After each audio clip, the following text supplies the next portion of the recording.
As we all know, emulation is completely illegal, and Nintendo has been cracking down on it for a long time. They've been going after ROM sites, they've been going after emulation developers, they've been going after people who download these games. You've been seeing a lot of silence from the community in regard to this situation, but Nintendo is winning the war on piracy, and there's just nothing that anyone can do to stop them.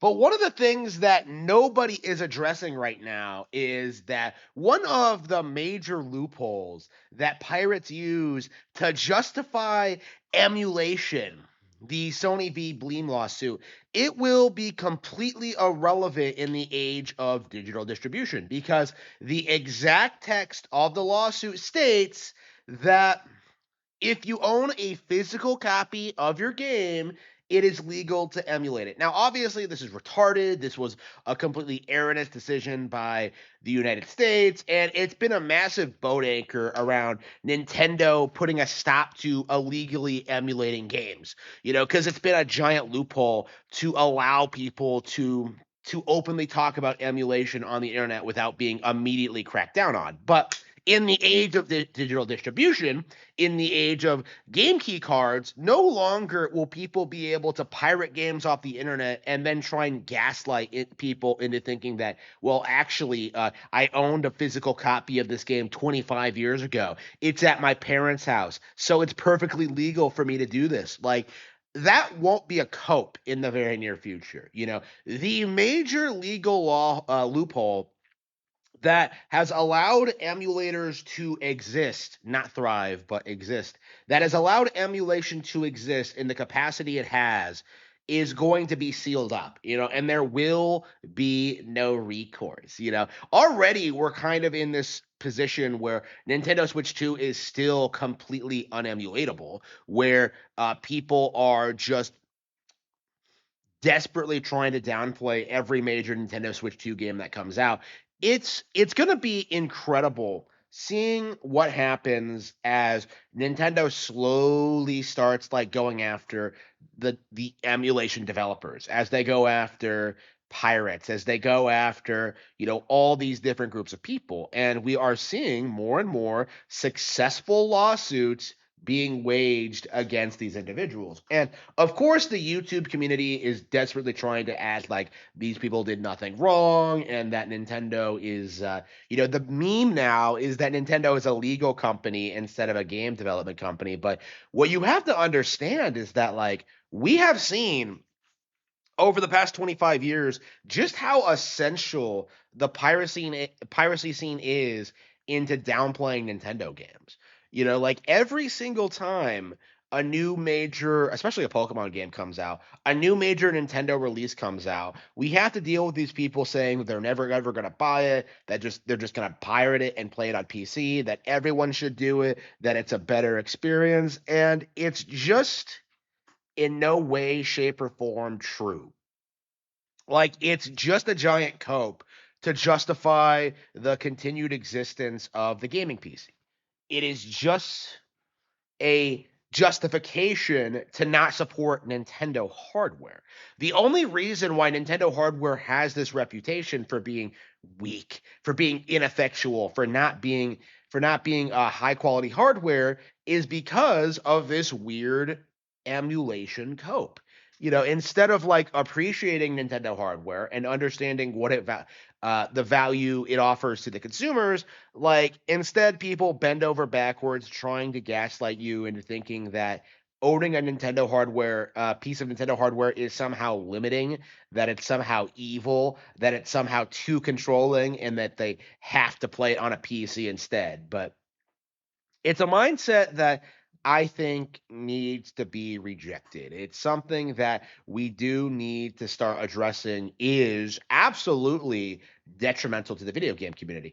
As I've mentioned before, if you like a video game, if you like a company, you should be supporting them. You should be buying their hardware. You should be buying their software legally, and you should be playing it on that hardware. This isn't really complicated. And yet, for a certain demographic of people, like pirates, they seem to think that they are entitled to just take everything for free because, like, oh man, like $80 is too expensive because I don't have a job. Like, these people are downright delusional and really need to be called out for what they are. And honestly, it becomes more and more apparent that they don't actually know what they're talking about. A very good recent example I saw was, real life fake wizard was claiming that he's playing a 20-year-old Pokemon game on his gaming PC in order to cope with the fact that he's not playing Pokemon Legends ZA. And then, like, someone realized that, like, the aspect ratio was off. So the game didn't look the way it was supposed to look in the screenshot he showed. There are just, dozens and dozens and dozens of examples of things like that, of just emulation, like enablers, like not knowing the first thing about the games that they pretend to be huge fans of. But like, it does need to be said more that there was no big major drop off on Nintendo hardware. There is no, like, I keep seeing this narrative take hold in the emulation community that Nintendo isn't like consumer friendly and that they don't offer like reasonable accommodations for getting hold of their older content, but they totally do. This stuff gets re-released all the time. Like, you're telling me you don't own a single piece of Nintendo hardware and you don't own a single piece of, like, well, yeah, of course you don't, because you're pirating everything. It's just a giant cope, and always has been, and really should be regarded as such. Like, I don't understand the mindset of the community that emulation is necessary to preserve older media, because Nintendo Classics, this entire service has been re-releasing games onto Nintendo Switch for years now, and all you would have to do is just support that system and get every single game on there. And yet there has been a very stubborn refusal from the emulation community to do this.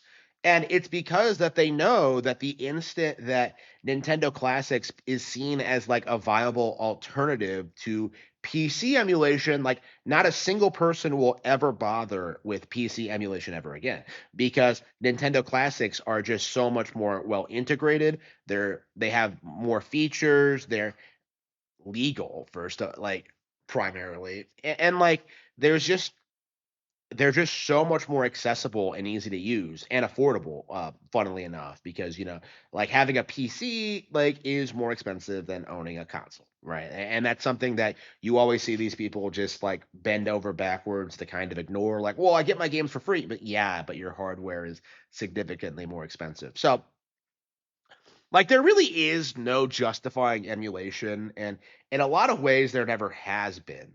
But over the next several years, I do predict that we are going to see more and more people speaking up about how terrible emulation has been for the community. It's a major, major reason why Nintendo is still not taken seriously in the gaming space, because all anybody does whenever a cool new game is shown off is insist that they're going to emulate it. And yet here we are a decade later, I'm still seeing people begging for a Bayonetta 2 port. Like, if emulation was so great, you wouldn't need like dedicated PC versions of like Ocarina of Time and Star Fox 64 to decompile them. Like, it does need to be said more that, like, Nintendo has completely dominated the emulation scene, and it's only a matter of time until it just completely falls apart. Like, until every single legal loophole is cracked, until, like, the FBI is on the case to come after anybody who pirates Nintendo games, until we start seeing, like, we are going to start seeing more and more severe consequences for piracy, and it is going to be a glorious thing to see.